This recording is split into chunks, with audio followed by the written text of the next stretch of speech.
Hadits ini, Bapak Ibu sekalian, menyebutkan, memberikan pelajaran kepada kita yang pertama, fadilah Khadijah radhiyallahu anha. Fadilah Khadijah radhiyallahu anha, istri yang luar biasa.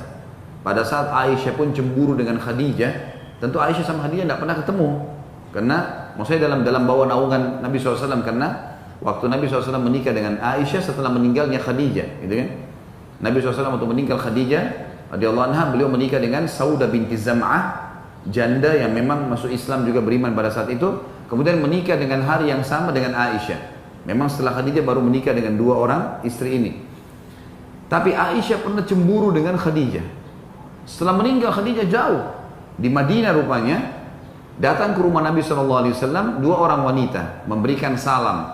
Waktu Nabi SAW dengar suaranya, Nabi SAW berdiri langsung, buru-buru bukain pintu, karena suara ini tidak asing bagi Nabi SAW. Begitu dibukain, ternyata adiknya Khadijah, adik kandung Khadijah dengan sahabat dekatnya Khadijah, perempuan. Lalu kata Nabi SAW, wahai Aisyah, layani tamu kita. Aisyah Nabi semangat layani tamu segala.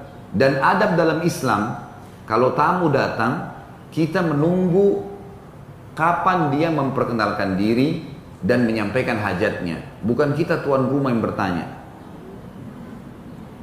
Ada orang, subhanallah, orang bel depan rumah, iya ada apa? Bukan itu adab dalam Islam. Orang bel, assalamualaikum, waalaikumsalam, bukain pintu, silakan duduk dulu. Mau minum apa? Kasih minuman, baru kemudian tanya. Atau nanti jawab, kalau dia mau menjelaskan. Pasti orang datang punya hajat kan? Biarin dia, itu adab syar'inya begitu. Aisyah radhiyallahu waktu tahu Nabi SAW suruh hormati, Aisyah nggak pernah nanya siapa kalian, dari mana, kenapa datang, kenal di mana suami saya, nggak ada pertanyaan. Suaminya bilang layani. Dan ini ciri wanita mukminah, dilayanilah. Setelah selesai pulang, rupanya adiknya Khadijah dengan teman Khadijah tidak perkenalkan diri juga. Hanya datang bertamu, ngobrol secara umum, sudah pulang. Begitu pulang, Aisyah bertanya, ya Rasulullah, siapa tadi dua wanita ini? Kok begitu anda hormatin gitu? Kata Nabi SAW, yang satu adiknya Khadijah, adik kandungnya. Yang satu lagi sahabat dekatnya Khadijah. Apa yang terjadi? Aisyah cemburu tiba-tiba. Karena dia tahu ini adik iparnya Nabi. Dan Nabi SAW menyuruh menghormati adiknya Khadijah. Kenapa? Karena Khadijahnya. Jadi Nabi SAW mengingat kenangannya sama Khadijah.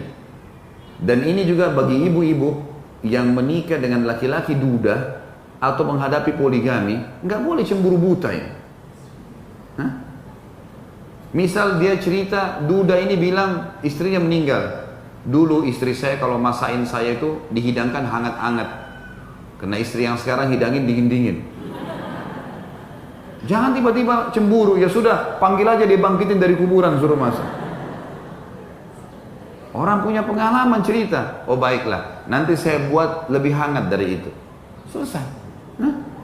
Kenapa harus cemburu buta ini? Akhirnya marah, nggak masak, nggak ini, nggak segala. Nggak boleh. Ini terjadi pada Aisyah. Dan perhatikan, hukum syar'i yang diambil adalah yang terjadi terakhir. Penyampaian Nabi SAW, bukan perilaku sahabat. Sekali lagi, yang diambil sebagai hukum syar'i, kalau Nabi SAW meluruskan sesuatu, penyampaian Nabi, bukan perilaku sahabatnya pada saat itu. Kalau bertemu dengan peringatan Nabi SAW, perilaku Aisyah cemburu. Apa kata Aisyah? Ya Rasulullah, anda masih mengenang wanita Quraisy yang seluruh kulitnya sudah keriput, maksudnya sudah tua sekali, gitu kan? Dan sudah masuk ke tanah, maksudnya sudah mati. Dan Allah sudah gantikan anda yang lebih baik daripada itu. Maksudnya saya juga orang Quraisy, saya masih muda, saya gadis dan terbawa arus itu. Ini perilaku Aisyah. Ingat, bukan perilaku ini menjadi hukum. Yang jadi hukum apa? Penyampaian Nabi SAW. Apa kata Nabi SAW? Wahai Aisyah, tidak akan pernah ada orang yang bisa menggantikan Khadijah. Gak bisa. Dia beriman padaku di saat orang semua kufur. Dia menyumbang untuk dakwah dengan seluruh harta. Orang lagi jauh dari agama, dia menyumbang seluruh hartanya.